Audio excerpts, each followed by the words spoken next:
Saudara, tiga pasangan Capres-Cawapres memiliki komitmen yang sama terhadap pelaksanaan pemilu yang jujur dan adil. Pasangan Capres dan Cawapres berharap masyarakat ikut mengawasi dan melaporkan praktik-praktik kecurangan dalam proses pemilu.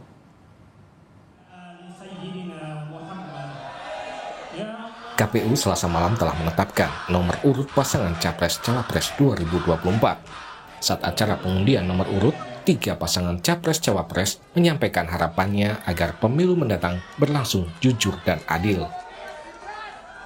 Calon Wakil Presiden nomor urut 1, Muhaimin Iskandar, mengibaratkan pemilu seperti pertandingan sepak bola.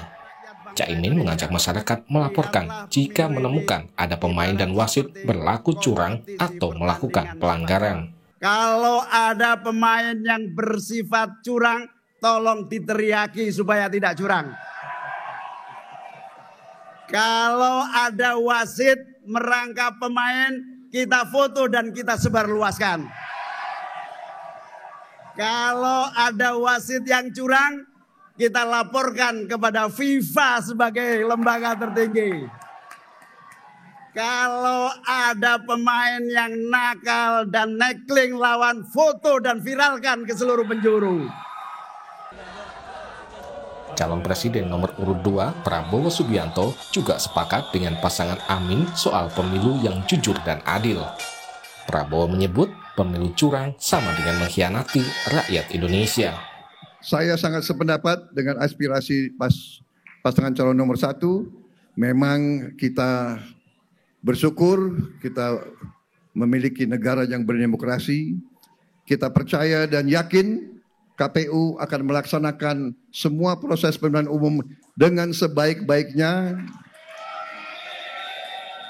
dengan sejujur-jujurnya, dengan seadil-adilnya, tanpa kecurangan apapun.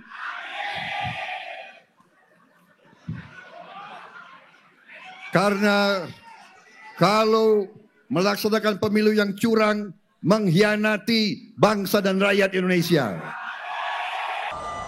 Sementara calon presiden nomor urut 3, Ganjar Pranowo, mengungkit soal situasi demokrasi di Indonesia.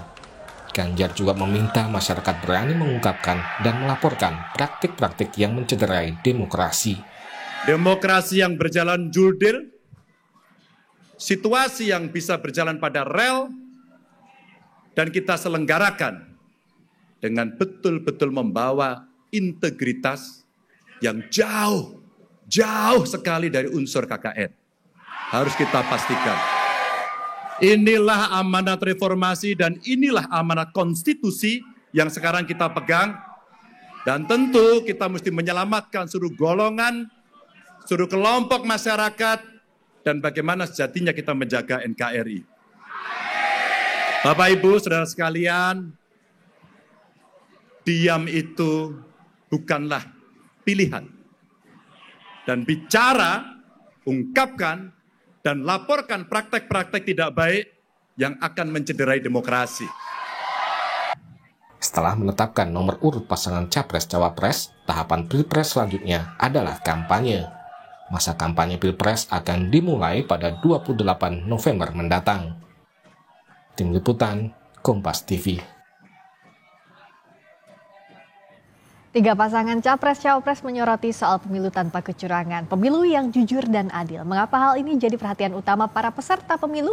Benarkah potensi kecurangan itu ada? Kita bahas bersama juru bicara tim Anies Muhaimin Surya Chandra, lalu dari tim kampanye nasional Prabowo Gibran ada Putri Komarudin, dan juru bicara tim pemenangan nasional Ganjar Mahfud Ciko Hakim. Selamat malam Mas Ciko, Mbak Putri, Mas Surya. Malam semua, assalamualaikum warahmatullahi wabarakatuh. Waalaikumsalam warahmatullahi wabarakatuh. Saya ke Mas Surya dulu. Kalau Caimin kan langsung saat pidatonya mengibaratkan pemilu ini kayak pertandingan sepak bola, nyindir juga soal pemain dan wasit curang. Memang apa sih yang ingin disampaikan? Emangnya iya ada potensi kecurangan yang dilihat? Proses pemilu itu kan panjang ya Mbak, bukan cuma saat pencoblosan dan perhitungan suara. Proses pencalonan pun sudah termasuk bagian dari proses pemilu. Nah, masalahnya kan kita sama-sama lihat ya, mulai dari proses pencalonan saja sudah ternoda dalam soal uji materi batas usia di Mahkamah Konstitusi. MK bahkan memutuskan ketua MK melakukan pelanggaran kode etik berat hingga dia diberhentikan dari ketua MK. Nah, pertanyaannya apakah putusan MK yang diambil dengan melawan etika itu bisa menjadi dasar proses politik yang beretika kemudian? Ini yang jadi persoalan, Mbak. Artinya kita memang tidak sedang baik-baik saja. Teman-teman capres ini ngomongnya memang sebisa mungkin sediplomatis mungkin ya, tapi situasinya sebetulnya saya kira cukup mengkhawatirkan dan tanda-tanda ke arah situ sudah kelihatan dari proses sekarang ini. Kalau Mas Ciko, apa saat pidato di depan podium, Pak Ganjar sebut bahwa masyarakat disuguhi oleh drakor menarik tentang demokrasi Indonesia. Ini maksudnya apa? Yang mana drakornya? Seperti yang sudah disampaikan oleh Mas Surya tadi, saya sangat setuju bahwa dalam proses pemilu itu adalah series of event. Dia adalah rangkaian berbagai kejadian, berbagai proses ya. Dimulai dari proses pencalonan, bahkan sebelum proses pencalonan pun sudah ada proses pemilu itu, yaitu ketika partai-partai sibuk mencari koalisi untuk memenuhi kebutuhan sekian persen suara itu. Nah, ini pemilu itu kan panjang.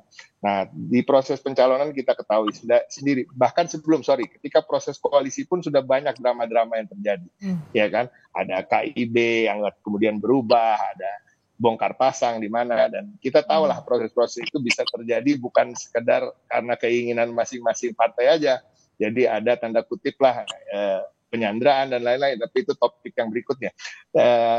Kemudian di proses pencalonan itu di MK dan putusan dari MK. Nah, ini juga kita harus bisa membedakan soal legalitas dan legitimasi. Nah, memang secara legal itu legal, tapi kan apakah legitimasinya kuat ketika MK sudah memutuskan untuk mencopot ketua MK yang dianggap ada intervensi dan udah unsur konflik kepentingan di sana. Nah, ini yang kita garis bawahi. Kemudian juga banyak sekali drama seperti ketidaknetralan aparat yang terjadi di berbagai daerah gitu. Nah, akan ada yang protes, kita punya baliho juga diturunkan, ya ikut protes dong, ikut bersuara dong, karena ini kan demokrasi. Kita juga nggak bisa mencoba tanda kutip yang gembira terus kalau situasinya sedang tidak baik-baik aja gitu. Yang gembira pada tempatnya, tapi kita juga boleh marah ketika pada tempatnya. Marahnya tentu proporsional. Nah, ini yang kita ingin garis bawahi supaya drama-drama ini di stop lah atau diminimalisir paling tidak untuk ke depan. Oke, Mbak Putri, kalau Pak Prabowo kan semalam bilang bahwa sepakat pemilu harus jujur dan adil, tapi nampaknya narasi-narasi dari tim lainnya menunjuk mulai dari putusan MK yang dianggap itu tidak punya legitimasi. Silakan Mbak Putri. Tadi kan bilang sama-sama gitu, nunjuknya soal MK as a series of event. Silakan Mbak Putri. Ya, putusan MK itu kan memang sebenarnya sudah final and binding ya, jadi sudah final dan mengikat. Jadi di mana menurut saya sebagai generasi muda, putusan tersebut justru memberikan kesempatan yang sama untuk kita anak muda untuk bisa menjadi pemimpin Indonesia. Dan KPU juga semalam sudah mengundi nomor urut, sudah ada penetapan calon presiden dan calon wakil presiden dari keseluruh 3 koalisi yang ada. Jadi berarti seluruh kontestan itu sudah mendapatkan verifikasi gitu terkait dengan berkas-berkas dan persyaratannya, termasuk juga yang tadi sudah sempat disebutkan oleh Mas Ciko, drama-drama yang sebelumnya sempat terjadi. Jadi memang kalau dari kita di Koalisi Indonesia Maju sekarang kita fokusnya pada bagaimana bisa mengkonsolidasikan seluruh relawan dan juga parpol pendukung untuk bisa mensosialisasikan visi misi dari Pak Prabowo dan Mas Gibran, dan juga terus-menerus mengingatkan bahwa pemilu ini adalah tentang masa depan Indonesia, bukan tentang drama Korea. Karena memang drama itu menghanyutkan, tapi untuk sementara saja. Sementara yang kita pertaruhkan itu adalah perjalanan kita menuju Indonesia Emas 2045. Jadi ya saya di sini juga mengajak Mas Ciko dan Mas Surya, nanti kita sama-sama bahas lah program jagoannya paslon kita itu apa aja sih gitu. Apalagi untuk anak-anak muda yang sekarang sedang bertanya-tanya ini nasibnya kita mau dibawa kemana dengan kondisi ekonomi yang serba ketidakpastian dan juga lapangan kerja yang sampai sekarang masih tidak cukup gitu untuk angkatan kerja yang sekarang. Jadi ya seperti yang Pak Prabowo sudah bilang semalam, kita sepakat pemilu harus jujur.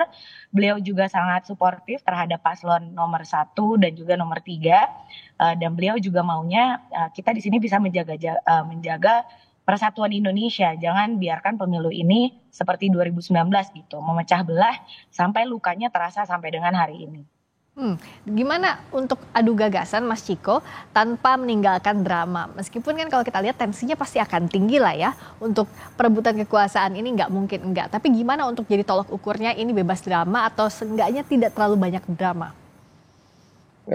Gini loh, yang kita masuk drama kan adalah intervensi. Yang kita masuk drama adalah kita melihat ada ketidaknetralan. Nah, kita melihat proses pencalonan. Saya ingin kembali dulu apa yang dikatakan Putri, bahwa putusan MK itu memberi kesempatan buat seluruh anak muda. Saya rasa enggak, dia tidak memberi kesempatan kepada Putri yang belum pernah menjadi kepala daerah. Gitu. Padahal Putri saya rasa cukup, kalau dilihat dari cara bicaranya, dia sangat pantas untuk menjadi salah satu calon wakil presiden menurut saya. Amin.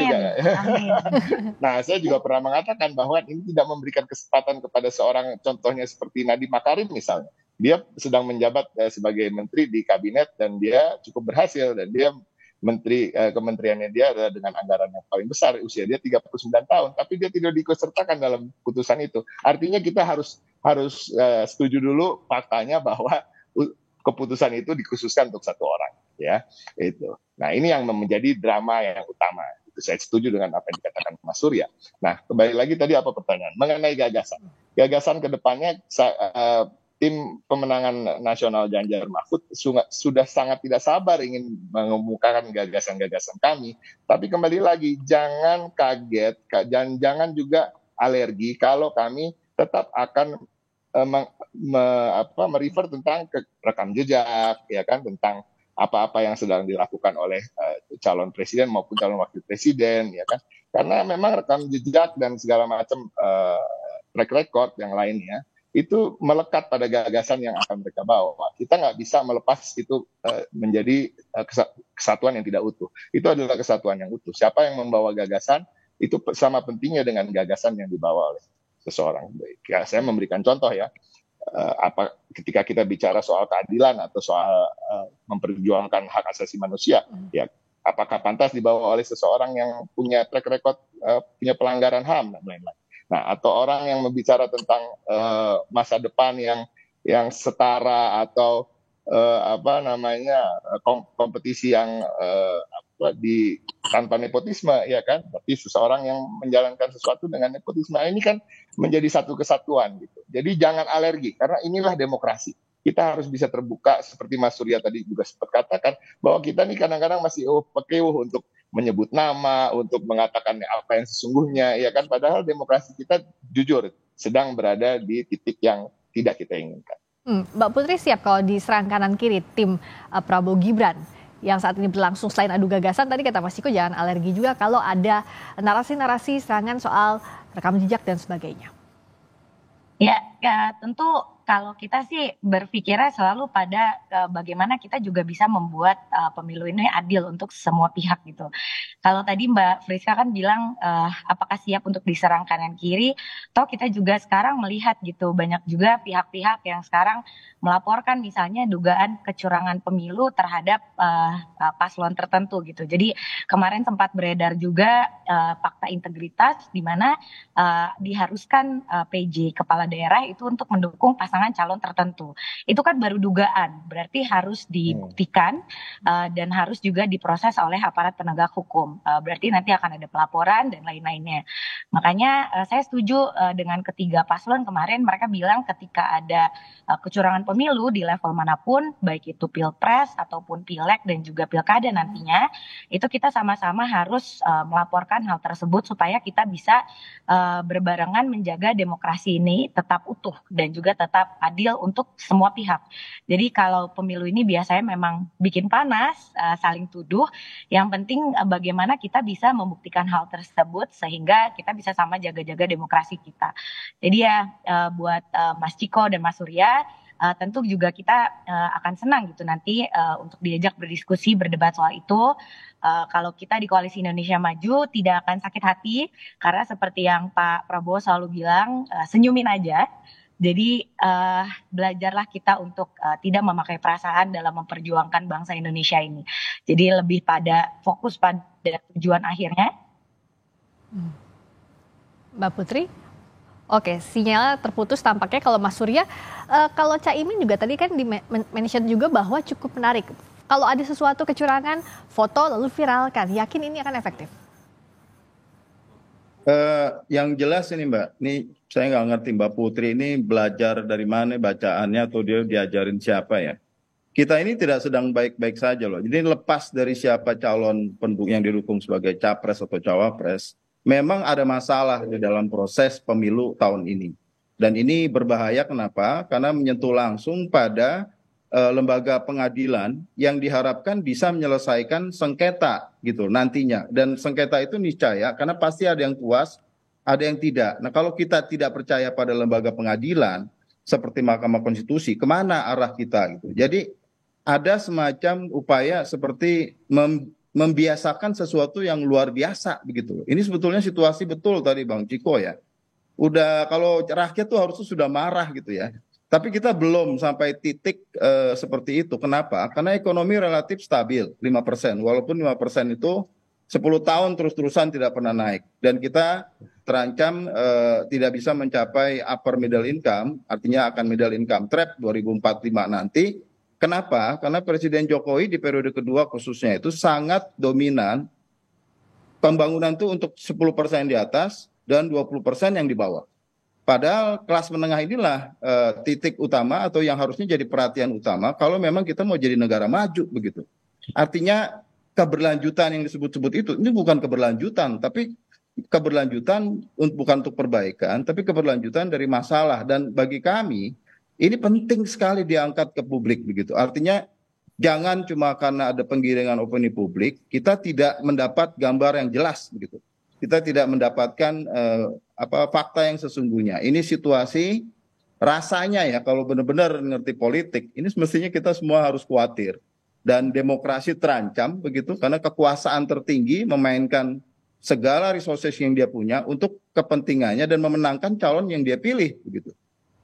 Kalau sekarang kan Mas Ciko sebenarnya PDI Perjuangan dan juga yang ada di Ganjar Mahfud masih bagian dari pemerintah Pak Jokowi. Kalau tadi Mas Surya bilang bahwa ini kalaupun keberlanjutan dari masalah, sebenarnya apa iya begitu yang dilihat dan bagaimana juga kalau dari Ganjar Mahfud melihat ke depannya?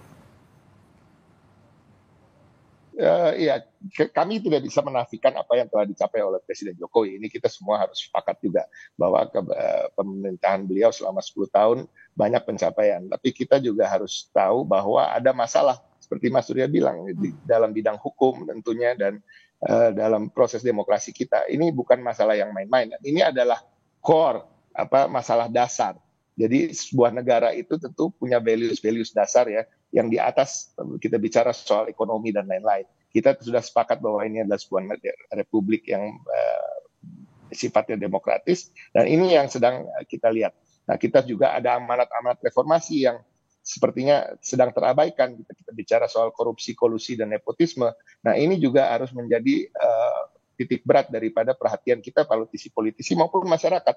Masyarakat ini memang seperti dikatakan tidak terlalu risau karena ekonomi masih baik-baik saja, tapi hanya di 5% pertumbuhannya. Saya setuju bahwa untuk mencapai Indonesia Emas di 2045 minimal 7% pertumbuhan ekonomi harus dicapai. Minimal 17 juta lapangan kerja per tahunnya harus tersedia bagi masyarakat. Nah, ini belum terpenuhi. Jadi kalau hanya keberlanjutan, tidak ada penambahan atau penguatan di situ ya saya rasa tidak cukup.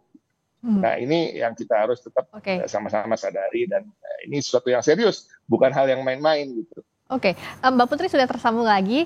Mbak Putri, tadi kalau dari Mas Surya, dari Mas Ciko juga masih ada ganjalan. Ganjalannya adalah demokrasi dan hukum dianggap tidak baik-baik saja. Halo? Halo Mbak Putri, bisa dengar suara saya? Jelas ya, suaranya ya. Jelas, silakan. Gimana Mbak? Ya, tadi Mas Ciko sama Mas Surya bilang bahwa masih ada ganjalannya sebenarnya. Kondisi hari ini demokrasi dan hukum sedang tidak baik-baik saja sebenarnya. Ya, Berarti kan ini nanti salah satu hal yang harus diperdebatkan juga pada saat ketiga pasangan calon yang kita dukung itu nanti berdebat gitu, terutama pada saat debat capres dan juga cawapres.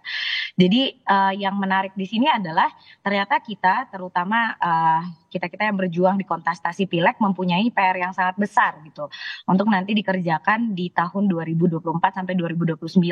Kalau tadi Mas Ciko bilang kita-kita ini belum punya kesempatan karena belum pernah jadi kepala daerah, jadi belum bisa mencalonkan diri misalnya untuk jadi capres ataupun cawapres. Berarti kan nanti di DPR yang baru ini bisa kita perdebatkan juga, terutama di teman-teman yang bertugas di Komisi 2 gitu, membahas terkait dengan undang-undang pemilu. Dan juga ini menjadi harapan sebenarnya ketika sudah ada pengecualian tersebut untuk anak-anak muda yang sudah pernah menjabat sebagai kepala daerah misalnya, berarti kan bukan hal yang mustahil lagi nanti kalau misalnya anak-anak yang usianya 30 tahun bahkan sama seperti saya yang jauh lebih junior daripada Mas Ciko ini mempunyai keinginan yang sangat tinggi misalnya nanti untuk membenahi demokrasi kita yang sedang tidak baik-baik saja itu katanya nanti juga bisa mempunyai kesempatan yang sama. Dan ini sebenarnya jadi presiden bahwa apa yang sudah dimulai pada hari ini justru baik untuk anak-anak muda. Dan kita kembalikan lagi kan sebenarnya kepada masyarakat nanti yang bisa menilai pasangan calon mana yang pantas untuk melanjutkan dan juga meningkatkan apa yang telah dicapai oleh Pak Jokowi selama 10 tahun yang sudah lewat ini gitu. Oke, tampaknya ada perasaan yang berbeda dalam mengawali pemilu ini, tapi yang jelas kita sama-sama kawal pemilu agar berlangsung jujur dan adil. Setelah ini kita lihat juga diadu gagasan karena publik nanti yang akan menentukan dan juga mengawasi proses pemilu 2024, termasuk salah satunya adalah Pilpres nanti. Terima kasih atas waktunya Mas Surya Chandra, terima kasih Mbak Putri Komarudin, terima kasih juga Mas Ciko Hakim telah bergabung di Sapa Indonesia Malam. Friska, Putri, Mas Surya. Terima kasih, sampai ketemu lagi. Nah,